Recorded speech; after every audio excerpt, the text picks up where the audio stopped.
Vargas. So next, let's proceed to the font style. So ang font style mo ni siya ang makapaangay niyan sa inyong text. So halimbawa, let's highlight this first. Okay, so mao ni siya ang font style.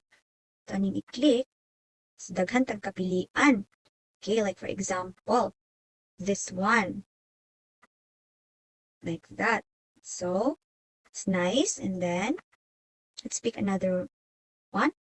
So, like for example, kani. Okay, daghan tag kapilian ng mga style. So, nara sa imo o unsa imong prefer na style. Okay, but I prefer this one. So, man atong gamiton ron, no? Okay. But, for you, it's up to you kung unsa na style or na font inyong gamiton. Okay. Now, let's go to font size. So, ang font size, mo ni siya ang size sa ato ang text. So, ito asa ni siyang i-highlight. And then, mo ni siya ang font size. So, let's click. And then, so, makapili tag number na itong ganahan ng kadako sa atong font. So, for example, 14. Or, mas ganahan tagdako jud ang ato ang font. So, let's make it 20. Okay. Like that. So, it's up to you kung unsang size na gamiton nimo sa imong text. So, let's use this size 16. Okay. Pwede sa gani nato gamiton ang A na dako o A na kaning gamay para sa atong font size. Okay. Magamit ana to arang i-highlight. And then, if ganahan ka padakon, mari ka sa dako nga A. Letter A na big. Okay, if ganahan ka pagamyan, small a. Okay, like that. Okay, now, let's proceed to the font color. Okay, mao din ni siya ang font color kaning tulo. So, let's start with this one. So, if ganahan mo na ang color sa inyo ang text, kay na-design, so, nga relata sa kani ang blue.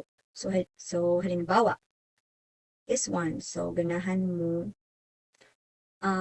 like this. Okay, so nice. Or, like this. Okay, so daghan tag kapilian na color with design. There if ganahan ba mo shadow, reflection, or glow. Okay, like for example, kaning glow. So, ganahan mo mag-glow inyo ang text. So, atwara na siyang i-pick. Okay, like that. So, nice. Or, if ganahan mo nga reflection inyong text. So, makapik sad ka diri. For example, like that. So, marag na siya reflection sa ubos. Okay, or, ganahan mo na ay shadow. Like this. So, napon na siya ay shadow. Okay, ganahan mo ilisa ng color. Diri na ta sa outline. So, makapili tag color diri. Like, for example, this one. Like that. Or, this outline, this one. Okay. So, makapili ra mo o style sa inyong text na with color diri sa A na blue. Okay, ngarita sa yellow. So, ang kaniang gamit ani niya kay to highlight word sad. So, like this one. But, kani siya with color. Like, for example, let's highlight the word special.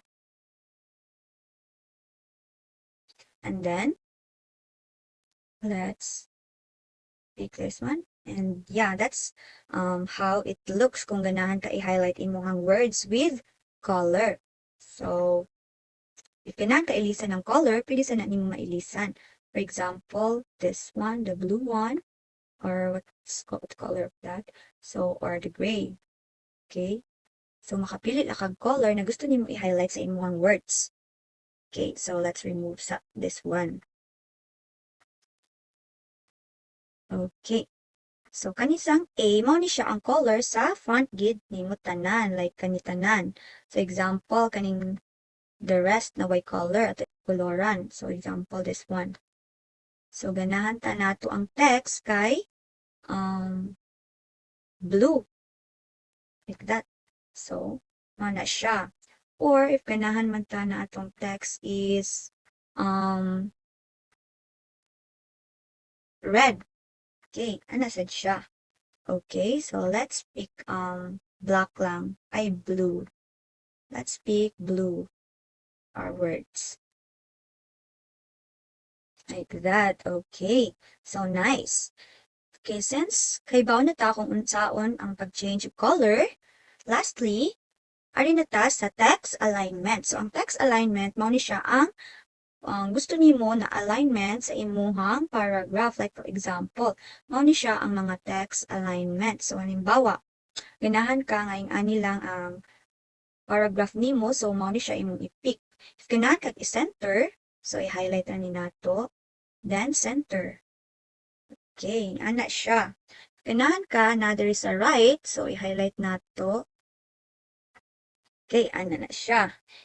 If ganahan ka na paragraph jud, so mao ni ang inyuhang i-pick kaning pang paragraph. Like that. Okay. That's all for the text alignment. Okay, that's it, kids. I hope you learned a lot from this video. And if you enjoy watching my videos, please like, share, and subscribe to my YouTube channels for more updates and tutorial videos. Thanks for watching. Goodbye.